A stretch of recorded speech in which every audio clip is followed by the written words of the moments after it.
Hi, good morning, and I'm glad to be here again with you. You are welcome to today's episode of Teachers Daily Devotion. I'm glad that we are doing this, and thank you so much once again to those who are giving us feedback. Your feedback is making us getting better day by day, as you can see. And thanks for your comment, and thank you for sharing. I think we received massive support yesterday. Thank you so much for those who shared it on their WhatsApp groups, for those who shared it on their various profiles and news feed. Thank you so much. We are seeing this and we are really encouraged. Please do not stop. Kindly continue. Kindly help us share again because someone somewhere there needs to hear this. A professional, a teacher needs to hear this to get better. Now, we've been looking at adaptability for the past 2 days now. After we looked at limitation earlier, and then we started looking, okay, how do we adapt positively? We looked at the difference between adapting, coping, and conforming. We've looked at practical ways to actually adapt using the framework adapt. And then today we want to quickly look at how to respond to changes because that is the essence of all this adaptability we are talking about. Changes are inevitable. They will surely come our way. Every time, any day, things around us will always change because things will not remain the same all the time. Oftentimes you also wish that yes, the way we've been doing things will just remain.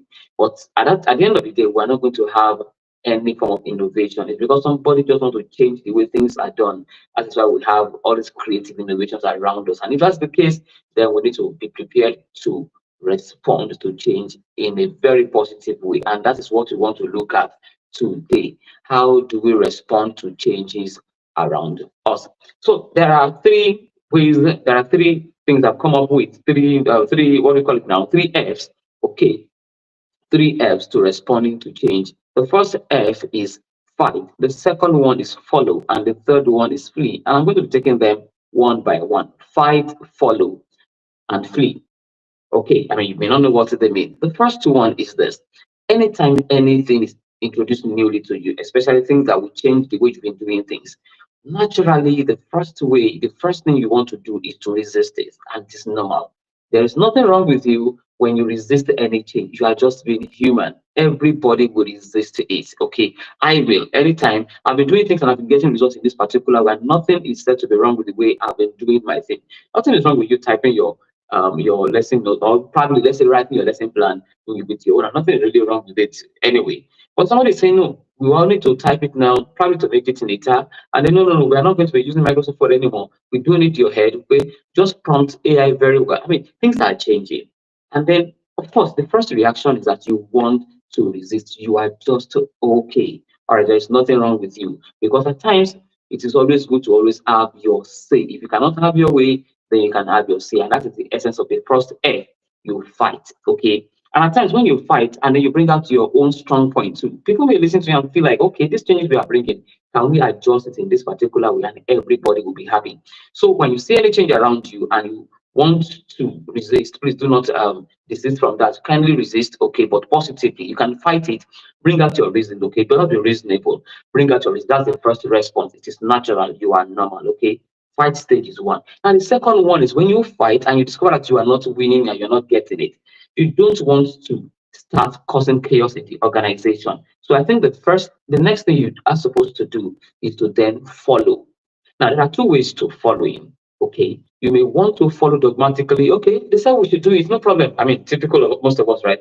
No problem, no problem. We should do it, right? No problem. Then you do it. If there is any problem, it becomes their own problem. If that's how you said you've been doing, no. Please, you don't want to do it that way.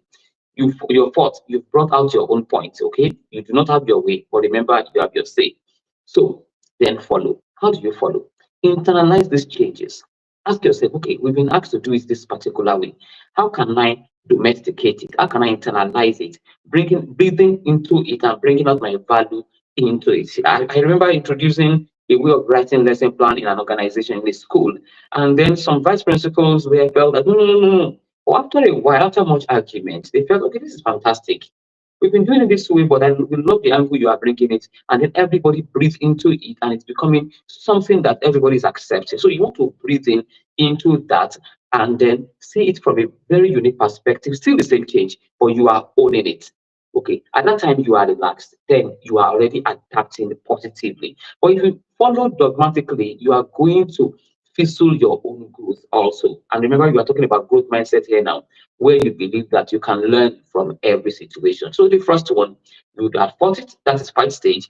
You are now following, followed by internalizing it, followed by creating your own niche out of it, followed by introducing your own part of it. Look at it, look, how best can I be me while I'm still accepting these changes. Now, the last one, which is very interesting, which may not be necessary, is the free stage. Not all changes are in alignment with our values, okay? But you don't want to also start fighting all the time. I mean, wherever you go, they know you to be that fighter. They introduce this, it's you know. So after you had already fought, okay, which is the fight stage, you have gone to the stage of fight, you have gone to the stage of follow. Now, you still do not enjoy the change. Then you want to plan strategically to exit, which is flee. Please flee peacefully. Now, many people, where they make mistake is they jump from the first stage to the third stage. I mean, it will affect you and it's going to affect your reference, your recommendation at the end. Now, you are at the fight stage. They do not accept your own thought about it, and then the next thing you want to jump to exit and flee. Don't do it that way. Why don't you try first? What you think is your value may just actually need adjustment. You may think you are right. You are just why not follow through? When you follow a little bit and then you still are not getting the results you want, then you want to bring out your own point again. And if it's not in alignment, you are planning strategically to flee. Now, when you flee, you discover that when you had followed and you are fleeing, you discover that you are fleeing and you are still maintaining a positive organizational relationship with either your boss, your colleagues, or whoever is bringing the change. You are leaving, and everybody can say, "Oh, can I write a letter of recommendation for you?" If you did not fight, yeah, I mean, you are just living a very positive way. So when you have any changes around you, these are the three ways you respond. You fight. It is natural. Don't forget that. Then you can follow. Okay, but remember, don't follow dogmatically. Follow with your own initiative. Follow breathing into it. And if it's still not working the way you want it to work, of course, you are allowed to exit the organization peacefully. You are not meant for everything and every organization. Okay, quickly now, let's go through our okay, it's not confession, it's affirmation. Okay, before the affirmation, let's look at some practical steps that we can also take.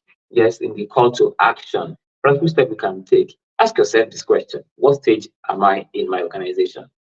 I mean, you just resume a new term, and I believe some things are changing. You have a new boss, you have new policies. So many things are changing around you. They've even taken your classroom from where it was before to where another place now, and nobody contacted you or consulted you before doing that. So, what stage are you? Are you at the fight stage, or are you at the follow stage, or are you at the fleeing stage? You're already planning your exit out of the organization, and then ask yourself, "Am I doing this wisely?" Okay, reflect over that. Again, that is a call to action. And quickly, let's take our words of affirmation. I love it this morning, but it's very practical and open. So kindly say it after me. I respond to change with wisdom and grace. I respond to change with wisdom and grace. I resist when necessary. I follow with purpose. And I disengage strategically when needed. My reactions align with my values and lead me to growth. We're going to take that again. I respond to change with wisdom and grace. I resist when necessary. I follow purposefully and I disengage strategically when needed. My reactions are in alignment with my values, and these reactions lead me to growth. Thank you very much. Until we meet again tomorrow, I quickly need to lend about 10 seconds of or more to this particular um, incident that's going around. Sincerely, we discourage such kind of treatment to our children. I mean, the incident of a teacher that was beating a boy because of 62. I mean, the number 62 now has become a traumatic number to that boy. We say no to violence. Okay, no matter how frustrated you are, please make sure you keep your hands away and do not meet any unnecessary punishment on any child. Okay, stay safe out there and remain blessed. Until we see you again, thank you for being a teacher You are highly celebrated. See you tomorrow morning.